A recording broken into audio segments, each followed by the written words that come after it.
time for Wednesday's hour number 2 on Hashtag Daily K with your host, Peter Bint.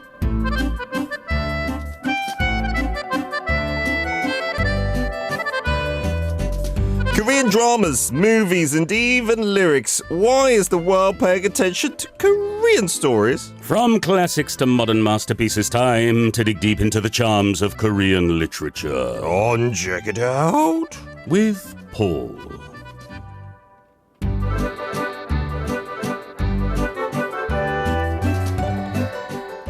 That's right, Mr. Matthews is in the studio picking his nose. I'm going to say that for the audio-only listeners. Because why are you saying that? I think background information, it always makes the experience more rich. He wasn't eating it. There's nothing wrong with picking your nose, is there? I did say there was. Everyone picks their nose. It seems like you feel ashamed about picking your nose. You have to defend yourself. Well, I don't like doing it in public like you. Why not?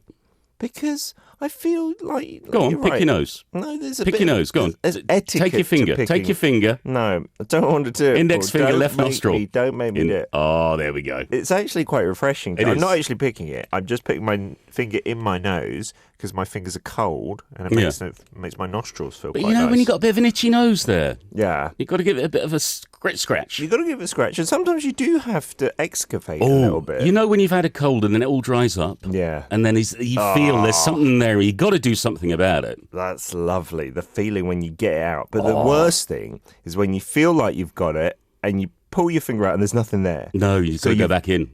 And you've dislodged it and maybe you've pushed it further in. I feel terrible like that. Sometimes you lose them. Then you have to go for the one nostril closed and blow. And then hope it...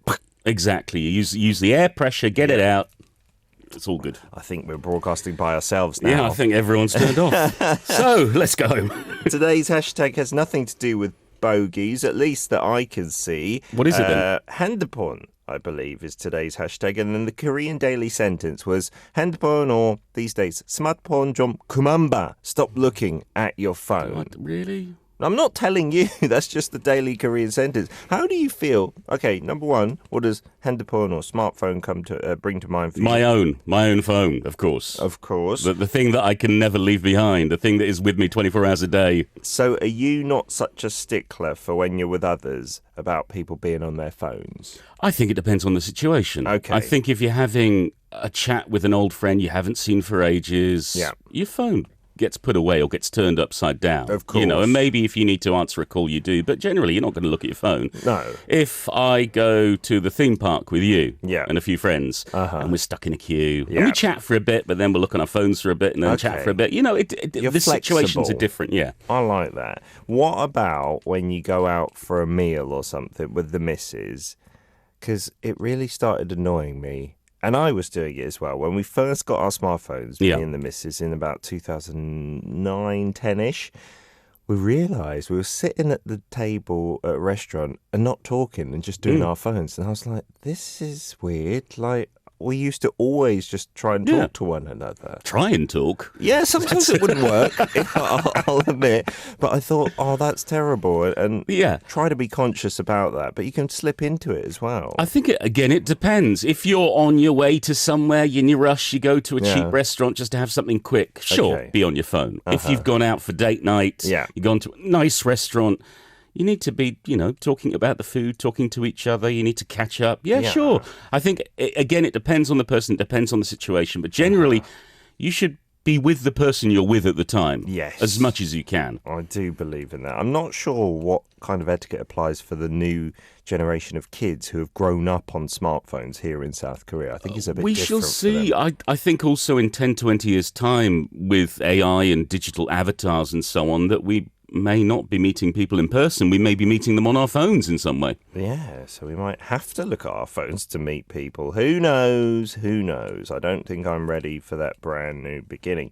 When's the last time you changed your phone, by the way? Oh, it's been a while. I'm actually itching to get a new one. Oh. I think it's been at least 3, maybe 4 years now. Is it in the pipeline to get a new one then? I need to talk to my wife. Because what I have to do is persuade her to get a new phone at the same time as me, and then I don't feel bad about getting a new phone.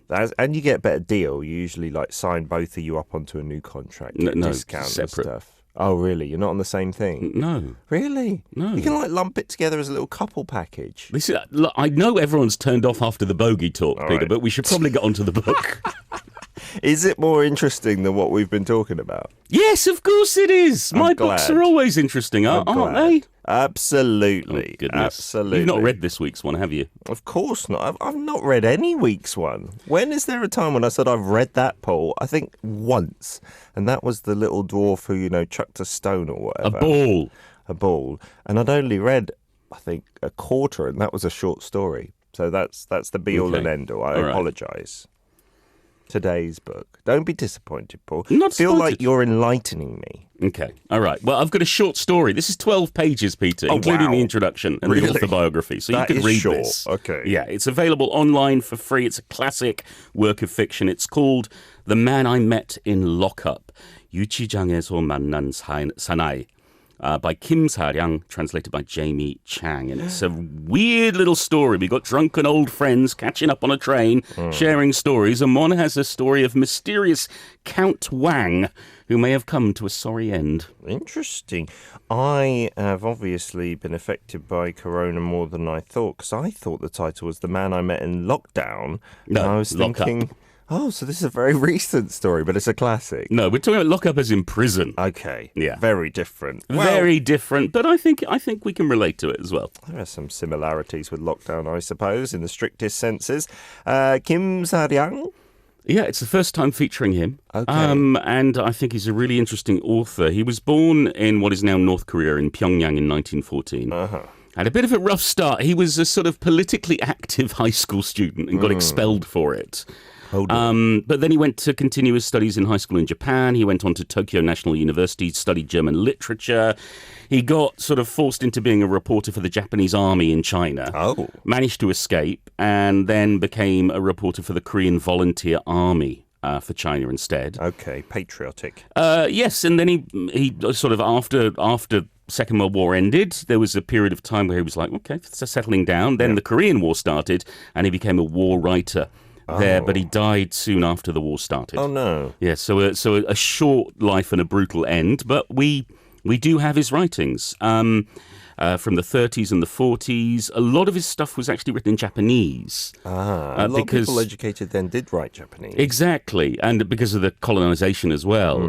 But they're very Korean stories, and he is Korean. One of his most famous is the novel about the Taebaek mountain range. But we're featuring this short story for the first time for us featuring him. Nice, yeah. I mean, that's an interesting point that might have slipped under the radar. There must be a few authors of that time that we've read out in English, but the original works might have been in Japanese, and then they've been translated in Korean, and maybe even the Korean audience might forget about that fact, yeah. Sure, I mean, it was such a turbulent time, and so difficult if you think about it. As a Korean, suddenly having to speak and read and write Japanese and make that part of your daily life. It's not like people who choose to go, I'm going to go and live in Japan. No, it was rather we have to speak Japanese. Yeah, my wife's grandmother was fluent in it, or maybe more so in the written in Japanese than Hangul as well. And I think it was Mr. Tizard was saying that Hangul became super widespread. Of course, it was invented hundreds of years ago, but it didn't become super widespread for people to write it and read it until around the early 20th century in Japan and everything. It was Bang Jong-hwan, who was also the founder of Children's Day. Yes. He was one of sort of those proponents of pushing Hangul as well. Yeah, so there were people who were sort of trying to get it across to people so that everyone could be able to read and write. Okie dokie. And then Jamie Chang we've heard from a lot. Many times, many times. It's great to have another of her translations on the show. I mean, we featured her translations of modern novels by Jo Nam-ju and classic short stories as well. Heads up, before we get to the end of the year, I'm going to be featuring her new collection of short stories by Jo Nam-ju. Oh, nice. She translated. It was published in English this summer. I got my hands on a copy just the other week. It's called Miss Kim Knows and Other Stories, and I can't wait to read it and to share it with you all. Oh, that one is to look forward to. So, setting the scene in a 12-page story, are we going to get in with the introduction? Or not quite the introduction, because there's a little bit where the writer explains that an old friend, a reporter, is telling this story to him and his other college friends. in this buffet car of an express train to Xinjiang. Okay. They've all had a lot to drink, and this one friend decides this is the story he has to tell, this story about Count Wang, and this is where he starts to explain how he met him. Okay, let's imagine we're on that train buffet car as well.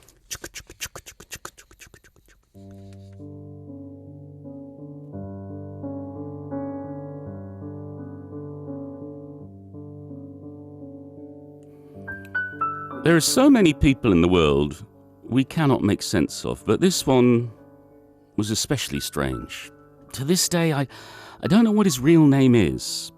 So, like many people, I'll just refer to him as Count Wang. I'm not very proud of the circumstances under which I first met Count Wang, because it was in the lockup of the A District Police Station in Tokyo. This was only 3 years ago when I was arrested because of the XX incident.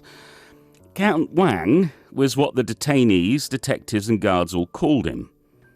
The interesting thing about Count Wang was that no one knew what he was in for, but he sure was popular in there. That was because he was the most chummy of anyone, and his loud voice entertained and annoyed everybody. Even the guys who kept to themselves were amused and passed the long hours making fun of him or scolding him. It was Count Wang who burst the depressing bubble of silence in the lockup and awoke everyone from his anxiety and drowsiness. Tana-san, he would call. It was on my second day in the holding cell that I'd first heard his peculiar accent. It was coming from the cell right across from mine, and the man's accent seemed to suggest he was from Joseon. Poku desu yo! Poku toilet! I want to go to the toilet! Count Wang, is that you? Hey! Came the voice, so unbelievably grateful that the detainees couldn't help but burst into laughter. The guard marched down the hall, his sword rattling in his scabbard, opened the iron gate and went over to the Count even though it wasn't time for a toilet break. Although I'm sure he wasn't giving him special treatment just because he was a Count. The other detainees would wake up from their naps and start complaining. They didn't necessarily have a problem with Count Wang going to the toilet, but complaining passed the time. Some of them even got up to take a peek out at him, grateful for any break from the dreary atmosphere. The bald man, with 3 previous convictions squatting next to me, shrugged and said, "There he goes again." "What's he in for?" I asked in a whisper. "I don't know, but he's apparently the son of a Count," he muttered bitterly. "That fellow likes to tease and call me a political prisoner." "I hear his father is a magistrate somewhere in Joseon," said the man squatting across from us, a scrawny rubber thief. I thought, of course. He must be the son of the XX district magistrate, and he was up to something in the cell with the rubber thief. The guards must have found them whispering to one another and had the thief moved. That's how he knows so much about Count Wang.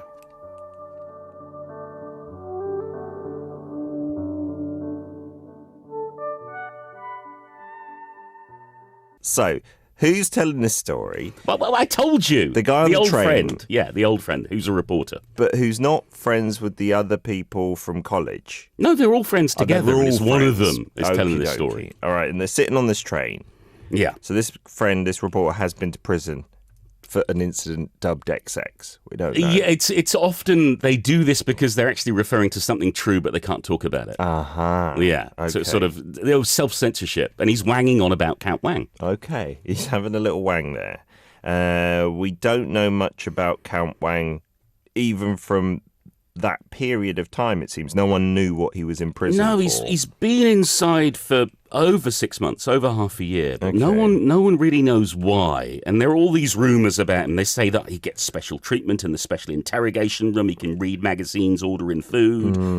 But when the narrator gets a chance to peek in, he sees he's just being treated like everyone else. Oh. There's no special treatment. He has to clean the floor. He's writing his confession. He's doing what political prisoners do. Okay. He gets to go to the toilet, though, when it's not toilet break. That's pretty special. Yeah, but let's face it, if a guard doesn't let you go to the toilet, then He's it's a bit of cleaning a up, problem. isn't he? Yeah. Yeah, so Wang and the narrator, they start talking. And Wang tells the narrator, don't make mistakes, okay? Behave and ask nicely for the guards. You might get a rice cake. You might get a mochi. And they sort of, I don't know whether they become friends, but there's some sort of friendship that becomes formed. Okay. And then one night, Wang confesses to the narrator that he's an anarchist. He's like, you know what an anarchist is? And he starts behaving in quite an unhinged kind of a way. Okay. And he says, I get arrested anytime anything happens. And then another time, the narrator witnesses Wang's father, this magistrate, does turn out to be a district magistrate. He's not in prison. No, he comes to the prison to talk to the police. And it turns out that Count Wang has been sending these suspicious letters. If someone gets arrested, Wang sends a letter to that person. And then the police find the letter and they investigate, and Wang also gets arrested in turn. So he wants to go to prison. That's what it seems like. And then the narrator gets released. You know, he's able to get out and go home. And he has to say goodbye, and he pities how pathetic Wang looks. Oh. And then they have another beer on the train. Okay. And then he tells them how he met Wang again 2 years later on a train to Manchuria. Oh, the plot thickens. Let's pick it up there.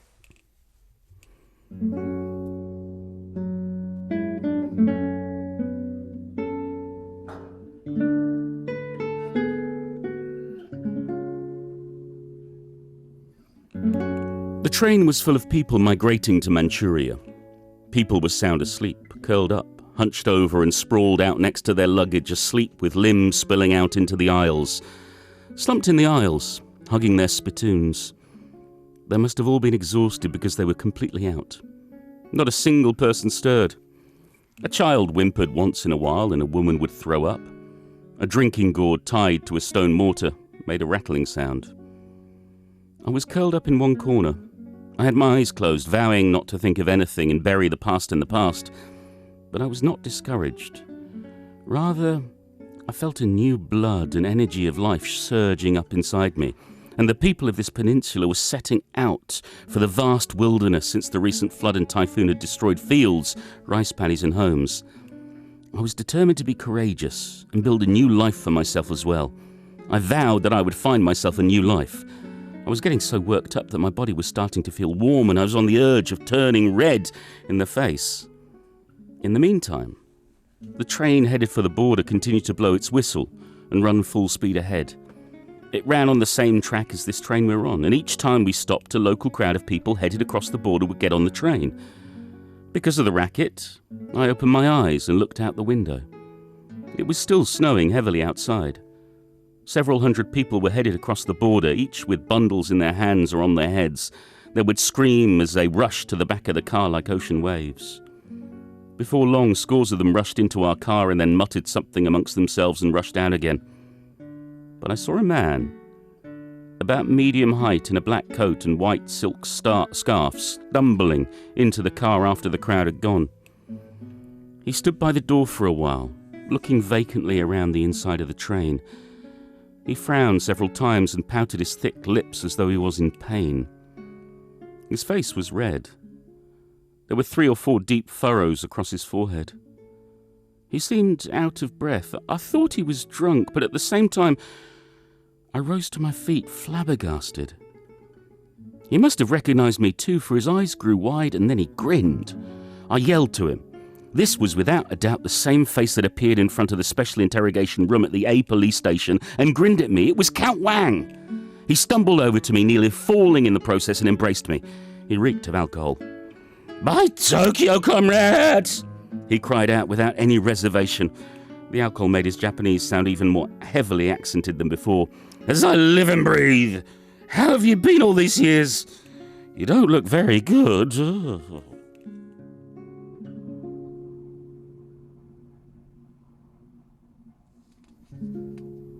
Are you sure it's the reporter that doesn't look very good, or the drunk Count Wang? He doesn't seem in a good state. Not really in the best of states, but certainly he's in good spirits. Okay. But so things are looking up, maybe. He's not in prison. Not for very long, because he's very, very drunk, and he soon starts groaning as if he's in pain. And the more time the narrator sits with him, the clearer it is that he's gone quite mad. Oh, like really, he's gone crazy. Yeah, there's something really off about him. Like when the train, as it's sort of like carriages start to attach and things, there's a loud noise, and he seems at the same time incredibly frightened, but also really joyous about it. Oh. And he starts crying louder and louder and louder, and everyone else is turning around and waking up and looking at him.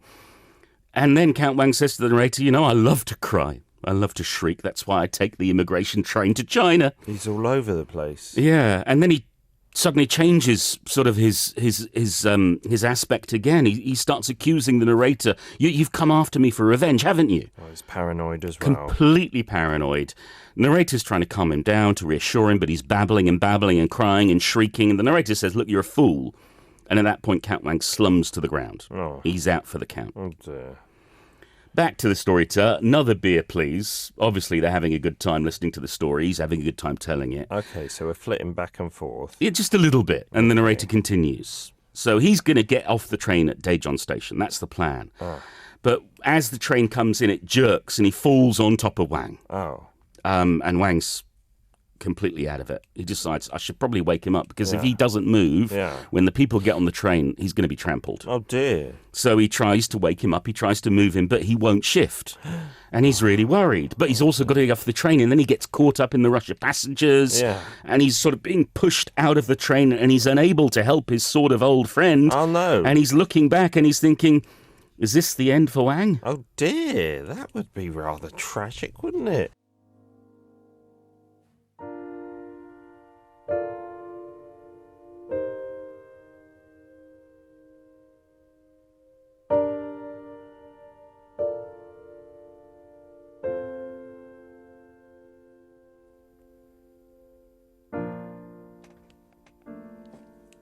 I swung my head around and looked. By then I was already trapped in the masses that had pushed into the train car and could barely move an inch. It was pandemonium. I don't know what happened to Count Wang after that. I couldn't see him. The task of getting off the train was overwhelming enough. I sighed out of relief when I finally made it off the train, but when the train began lurching forward, I ran after it with all the strength in my body and cried, Count Wang! Count Wang! He must have been dead for a while by then, the ad man said sympathetically. But that's just it. I don't know if he died. You don't know how it torments me to this day. Perhaps he was dead before I got off. Thinking about this makes me feel so guilty. I shouldn't have got off the train. If only Count Wang was still alive. The reporter wiped off his tears as he wiped his sweat. Then he fell silent. When the livestock company man asked him if he'd ever run into Count Wang since then, the reporter continued abjectly. I went into the mountains in Gangwon-do province last summer for research. I had rotten luck because there was a thunderstorm that lasted 10 days. There was a great flood at the mouth of the Han River that sent ferocious currents downriver. One day I heard cries for help coming from upstream. I ran outside thinking the voice sounded somewhat familiar. A roof was floating down midstream. I saw the silhouettes of 2, maybe 3 people on it. The cries for help were coming from them. The silhouette of one of them somehow seemed familiar. It must have been my imagination, but I wondered if it wasn't Count Wang. I returned to Seoul sometime later and heard that a young lumber dealer who'd floated down on a roof lost his life. No one knew what his name was. That can't have been Count Wang, said the ad man. And then there was the man I saw this spring when I was in Seoul on business. I'd gone on the streetcar in Cheongno bound for Dongdaemun. I think it was the day of the anti-communist drill. The streetcar was about to cross the intersection at the Ojulmuk. There were firefighters being trained on the side of the street. A man of medium height was giving orders to a group of firefighters standing in a single file. I only saw him from the back. But now that I think about it, it might have been Count Wang. Very possibly! I slapped my knees and cried. I don't know why I shouted as I did. It sounded likely. That must have been him, said the reporter. I'm sure it was Count Wang himself. He must be happy now there's a war and our country is facing real suffering together, forging on in the same direction as the nation-building cooperation system. Perhaps he's found his purpose and meaning in life. I bet he's found himself a position as a fire department chief. Everyone nodded in agreement. I hope so, said the reporter. He looked down at his beer for a long time and sighed. He continued, and then there was this other time.